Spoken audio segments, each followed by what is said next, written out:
Hello and welcome to day 40 of 365 Days Towards Racial Change. I'm Tomlin's Knight back, and I'm glad to see you here. 40 days. Jesus has a 40-day motif. Children of Israel have a 40-year motif. Even Moses had 40 years. 40 is a prominent number. So this is a good milestone, I think we're at here. Today we're going to talk about voting.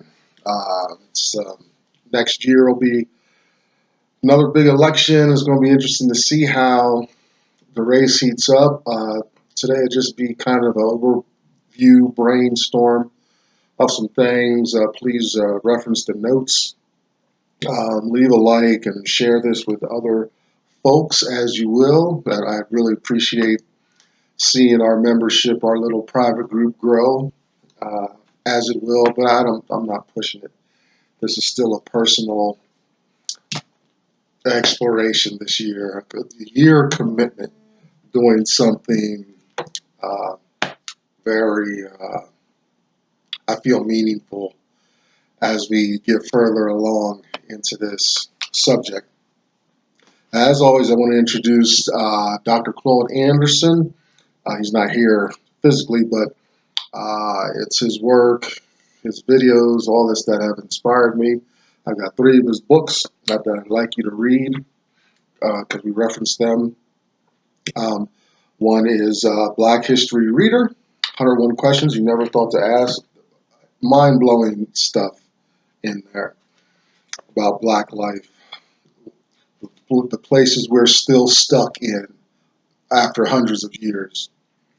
Black Labor, White Wealth, Search for Economic Power and Justice. And Powernomics, a national plan to empower Black America. In here, and well, in all those books, he gives ideas for empowerment and overcoming and getting a bigger piece of the pie, participating in this white-dominated society here in America. We'll also have story time occasionally, and this is interesting. This is good for this year because the issue of blackface is coming to the fore, and this is actually the work that introduced a lot of that theatrical expression that is now very pejorative and questionable whenever it rises up. But we'll talk about Harriet Beecher Stowe's book, Uncle Tom's Cabin, because that work not only does it influence blackface and theater in America, stereotypes and things like that, but it'll give us like a fictional account of this slave's life, white entitlement. But it's important. This book is one of the pieces of literature that shapes America. Well, if you've stuck around for the first couple chapters, you'll see how that plays out. We're getting into kind of the heart, some action in the book, and there's no rhyme or reason. I don't know what day it'll come up next. That's why you got to stay tuned so you don't miss an episode of Uncle Tom's Cabin, all right? Oh, also behind me, hashtag us too, hashtag USTOO, and you find Black community, Black talk, things like that. Another website, kind of a Black Facebook type place, Black Enough. You can reach out to that group there if you have a business mind or you want some business education. Go to theblackbusinessschool.com and hunt down Dr. Boyce Watkins. He'll look you up. Tell him I sent you. He doesn't know me from Adam, but tell him I sent you. Maybe he'll check out a couple of my videos and whatnot. So voting, we're going to talk about voting today. And a little disclaimer for me, I'm not a voter. And one of the mantras you hear about complaining voters is, how can you complain if you don't vote? Well, if you're here in this forum, then you understand that when it comes to blackness, then voting is a questionable activity. Does any activity in America support being black? Am I still overcoming hurdles? I'll tell you, this last presidential election, I didn't feel connected in any way to either candidate, and the country kind of felt the same. We just didn't have a good choice. One person was just a clown. You just didn't want that individual in there. And the other person I found was just disingenuous. There were certain things in this other candidate that I saw. I followed events and things like that. But this candidate did something that turned me off. And I'll never vote for that person, even if I did have to vote. Even if I did participate like that. So I'm really disillusioned with voting. Almost what's the point if you got this electoral college that's going to just swoop in and hijack the thing? It's like, is my vote? Are you just getting an idea of what my views are? And neither candidate touched on anything that was going on in my life at that time. So there's a issue of representation. I bet you a lot of Americans felt that as well. All right, so voting. We'll start out. There's a bunch of. We're just going to skim over. This isn't necessarily an introduction or anything like that, but we're just going to skip over some issues today that Dr. Anderson brings out. Some issues that I have, some things I'd like to see addressed. And his first, I won't say his first, but an issue that kind of comes as a theme in Dr. Anderson's work is quid pro quo. It's something for something. You scratch my back, I'll scratch yours, and that's essentially politics. The candidate is being supported right now in school. I'm taught, oh, this is the person that represents the community. Community came together, democratically voted for this person. Now this person takes the community issues to the Washington, D.C. and the White House and stuff, and the balance of power and all these nice, cheery, theoretical, political things I was taught in school. And it's not like that at all. It's about power. It's about money, lobbyists, those people with greater financial interests get their needs met. Nothing goes through Congress, and then nothing comes to fruition in this balanced power system without money propelling it. Right? So now this has to do with quid pro quo, because blacks don't get reciprocated for their vote. As I was doing this, writing the notes, I thought about Barack Obama, and I said, I wasn't that far away from the media or removed. I didn't spend my life underneath a rock for those 8 years, I'm sorry. But I don't remember President Obama doing a big black move or doing something for black folks, and I'm sure that was the expectation, But if you look at his campaign, he couldn't be threatening. Blacks cannot be threatening in American society, so he couldn't be threatening. So he didn't. At least he didn't run on any platform to explicitly say he'd be doing something for black folks, because you'll find, if you've been watching this series for any amount of time, about the arrears in the Freedmen's Bank, how that all that black money stolen because they trusted a white power in the banking. Reparations. It's 40 acres and a mule. Where's this mule at? Poor animals, probably bones that by now, waiting for this 40 acres and a mule. And plus,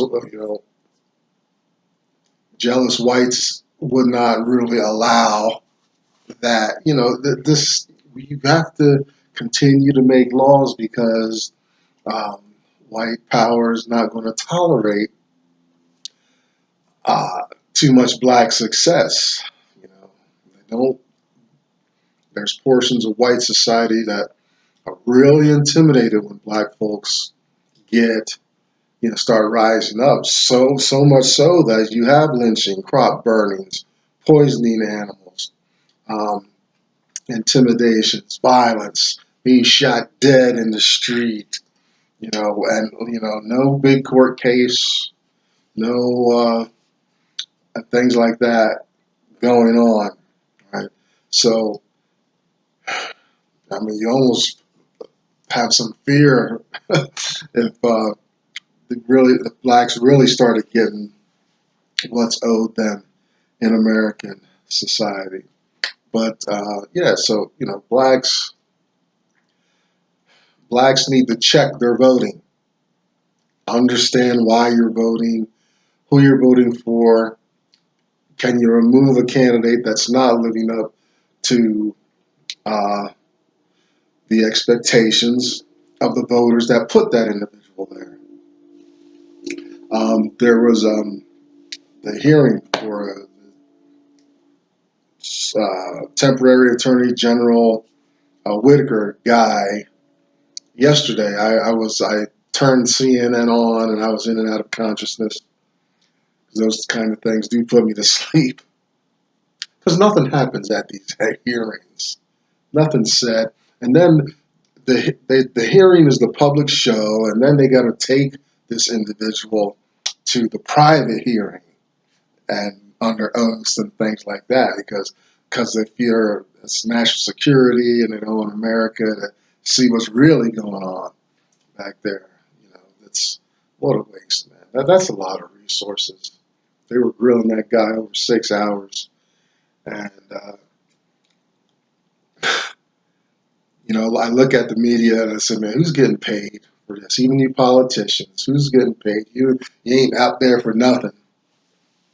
You're not out there, altruistically stuff. So, all these resources spent on this 6 hour nothing hearing, nothing got done, nothing was forwarded in that, and that's cost the taxpayer some money. But in that context of yesterday, I think it was the South Carolina representative talked about voter interference or suppression there in the South, either South Carolina or Georgia. Point is, these things still go on. What is white power afraid of? I get it if blacks ever come together and started moving as a group, and I'm sure it has happened in communities and stuff and things like that. But for blacks to consistently make a political stand, I could tell they would not. White power would not want that to happen. It'd be a very great and gross threat to them to see blacks united and exercising power collectively as a community, as they do. Never forget that. They do. But they want to prevent others from doing that. That's the motif that runs right through the heart of American history.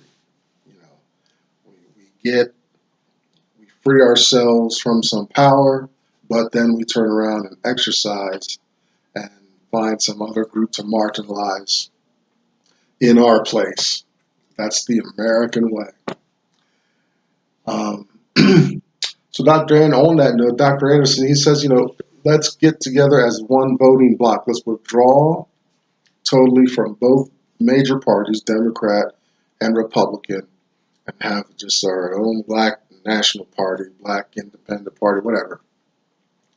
And then we would turn some heads. We're not totally decimated as far as numbers. We just have a problem with unity. And if we could unify and come together as one voting bloc, then we'd start getting some political traction here in America, and we'd be heard, and we'd start to get our due out of this American system. In that voting bloc, we need to hold politicians accountable. And I think this is for everybody. Even though there could be the electoral college, even though there can be a politician who can get in and then not fulfill their promises and things like that, or cause chaos, like our current sitting president. Just keep, he's putting up a lot of screens and stuff because he's under some scrutiny. It's been 4 years of him under scrutiny. And I mean, even in like the first year, and even though I didn't vote, I still complained because I mean, it took him a whole year just to start getting the government going. And there's so much turnover. This is the government. We need to can you give us 4 years of peace? And the shutdown, government shutdowns are just becoming normalized now. I hope people come together and say, look, we're paying that bill to have a government open. How can you not have the government open? That's insane. But we're passive and all that. And the passivity is exponential for black folks. We're conditioned for passivity, conditioned not to hold those in power accountable for what they say and what they promise, and the things they told us to get our vote. We don't hold them to that. So we need a system, though, for accountability and a way to remove them without too much fanfare would be nice. We got too much bureaucracy. It's in the prison systems with death row. I got issues with that. It's like, man, so now this individual needs to exhaust appeals and all that. It costs money to keep a person, and these jails and prisons are privatized and all that. I think if someone's obviously guilty and received the death penalty, let's get it over with and put that money back into the system effectively where it's needed most, not keeping a killer alive. Same way with our sitting politicians. We need to be actively, if we can prove that they have not, we get them to sign a written contract.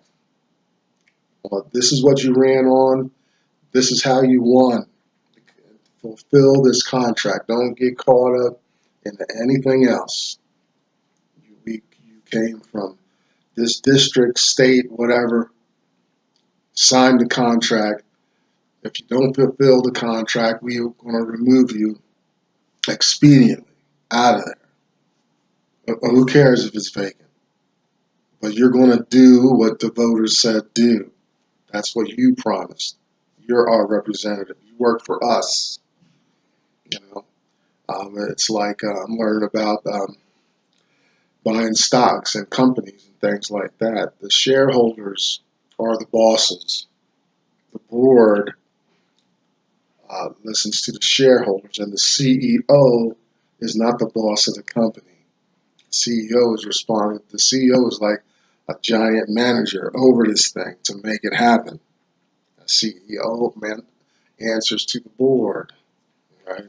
The voters are the board and the stockholders. That politician is the CEO, and it's not a big big time name of power and all that. It just means the weight falls on you and you're going to perform the way you promised.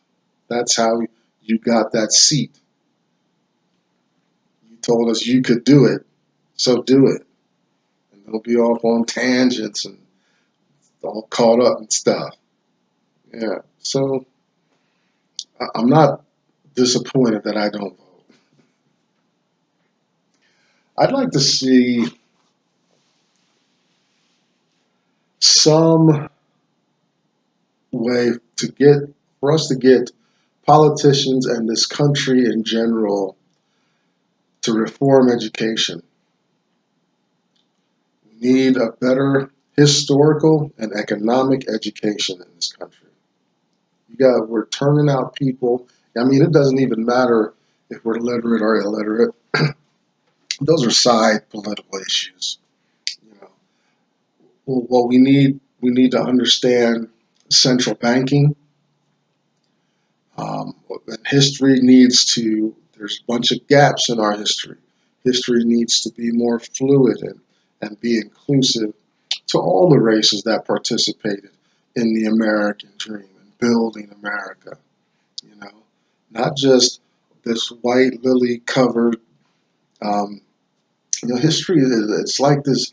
It's this white savior making history here in America, and it gives lip service to taking Indian land and enslaving black people. On the other hand, but that's not the whole story. These groups are still here in this country and participating, um, fighting alongside whites in war and ready to defend the country. And we contributed um, in every area, not just entertainment and sports, game shows, and things like that, and singing. We got a lot more with us. We've got an intellectual uh, gifts. We got managerial gifts. We got every gift. We're no different, than the white power, the white entitlement. So our history is just has so many holes and gaps, and those holes and gaps are appropriated by white power, and it's just not acceptable. It leaves the impression that uh, blacks are insignificant unless they're blowing a horn or bouncing a ball, running fast, you know, making crowds laugh, with the comedy and things like that. We got so much more to offer than that, so I want likes. My point is, I'd like to see a politician address those issues. Teach us financial education. You can go to any job will give you hands-on training. You can learn how to do any manual job. I've been out in the workforce, 35 years now? I don't know. You know, there's, you go to a job, there's somebody there to do it, show you how to do it, and you do the job, you know. Even if it's, yeah, might want reading and stuff, but man, let that come organically. Don't. I mean, this education sits you down for 11, 12, 13 years, and you come out and don't know what to do next. You think there'd be a little preparation, not just going to more school to create a five figure debt. Come on, because we could do better than that. But I understand it's a system. But that's what I'm talking about. Why not educate everyone about the system so the system can be stronger instead of keeping us hostage and sequestered in ignorance for 12, 13 years, have us come out dependent and no further. And I'm talking about the general population. Yeah, I mean, you got your outliers, you have direction, and know the next steps in life, but the majority don't. You know, why would a person stay in school to learn how to read and write if there was no sense of continuance, of something better, of access, real access to wealth, opportunities, and resources in America?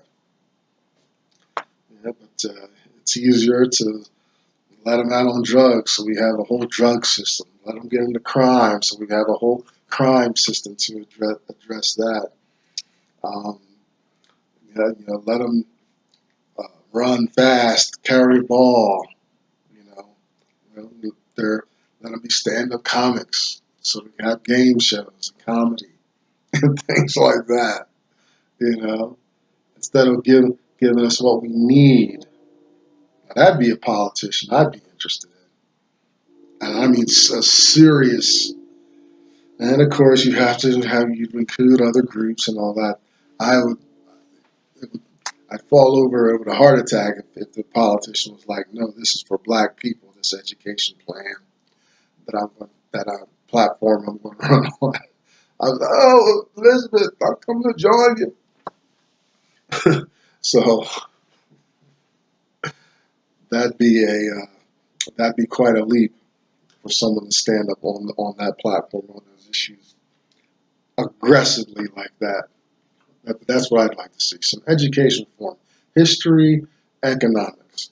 Teach us the central bank, debt, and things like that. Then we can get into entrepreneurship, and then it'll be a natural thing to be business owners and all that thing. But you don't want us blacks to be too powerful and empowered, right? Yeah. Teach us, teach us early that we're born five-figure debt. When we're born, we owe this country thousands of dollars. You know, politicians need to educate. You know, Ronald Reagan was on to something. You know, if you have two apples and you slice one in half, you know, remember those days? He was on to something. Break it down and educate America. He was can't say much about him running for helping blacks, but he had the mind to educate. I'm the same way. That's what makes me so disappointed about this white thing about economics and history is that I'm so forthcoming. I've checked myself though in the past month. Actually, since I started this series, I'm not as forthcoming anymore. Not giving and showing and all that because I realize I'm not being reciprocated and I'm not being elevated from engaging in that activity. That's inappropriate. Quid pro quo. You scratch my back, I'll scratch yours. You know. So I'm finally shaking loose and becoming aware of some of that. So we got to think about our voting in the coming months and weeks and things like that. We'll dive into more specific aspects that Dr. Anderson brings out about voting, and it'll tie in with the run up to the coming up election in 2020. But these are things that get us started. You know, I want the people here at 365 Days Towards Racial Change to think about every aspect of life. There's no part of life where slavery and white entitlement and power do not touch us. It's embedded in us. There's a question in there Dr. Anderson asked about mental damage to black people and the black race as a whole. Very real issues. Very real issues. So I'm not giving you a mandate on whether or not to vote, but I want you to think about your voting. Are we being reciprocated? Are we holding politicians accountable? Um, would it be better to come together as a national bloc and vote together, or boycott the election altogether? No black votes. What would that look like in the election? No black votes, not one, not one. Um, and thinking about what would you want your candidate to do? I would want mine to educate, to reform education as far as history and economics, focusing on the central bank and how that works. Oh, from preschool right on out to graduating high school. A kind of consistent, make warriors, financial warriors in this country. And you might just train one little man, one little woman with an idea to transform this thing uh, and make it work. But right now, the cyclical thing and debt, carrying debt and stuff, that's a poor system. A lot of people thrive in it, but I think the vast majority just fall through the cracks like myself, looking for a new foothold. So that's voting today. Day 40. Thanks for hanging out with me. I'm Tom Nyback. That's 365 days towards racial change. I will see you again next time.